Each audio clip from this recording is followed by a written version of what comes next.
Apple is about to break one of its oldest traditions, and the regular iPhone 18 is right at the center of it. For the first time in years, this iPhone might not arrive when everyone expects, and that single change already tells you something big is shifting behind the scenes. The regular iPhone 18 is reportedly not launching in September 2026. Instead, leaks suggest Apple will stick to releasing the Pro models, the Pro Max, and possibly a foldable iPhone around September, while pushing the standard iPhone 18 and even the iPhone 18e to 2027. That's a major shift in strategy. If you were planning to skip the iPhone 17 and wait, you might be waiting much longer than expected. Now, you'd assume a delay like this means a major redesign, but surprisingly, that's not happening. The iPhone 18 is expected to keep the same design as the iPhone 17, that includes the larger 6.3-inch display, the dual rear cameras, and the overall build.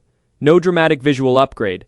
However, there is one small tweak. Apple may simplify the camera control button. This button, introduced earlier, is actually one of the most expensive components to repair. Apple is reportedly redesigning it to reduce costs, though don't expect those savings to benefit buyers. On the brighter side, there is a solid upgrade coming to the front camera. Apple is expected to move from an 18-megapixel sensor to a new 24-megapixel front-facing camera across all iPhone 18 models. This means sharper selfies, better detail, and improved performance whether you shoot in portrait or landscape. Performance is also getting a boost. The iPhone 18 is expected to feature the new A20 chip, built on a 2nm processor. That's a big step forward in efficiency. The CPU is likely to remain a 6-core setup, with improved performance and efficiency balance, alongside a 5-core GPU. This new architecture should bring better battery life and smoother performance overall. RAM is finally getting an upgrade too. Instead of the usual 8GB, the iPhone 18 could come with 12GB of RAM.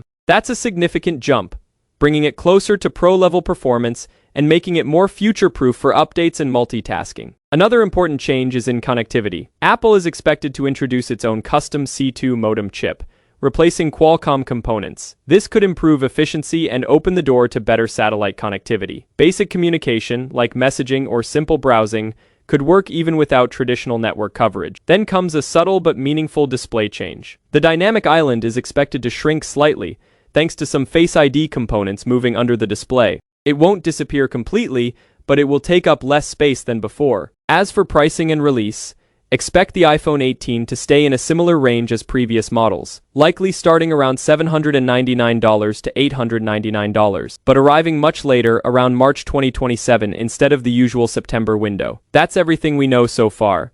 A delayed launch, familiar design, but meaningful upgrades under the hood. See you in the next one.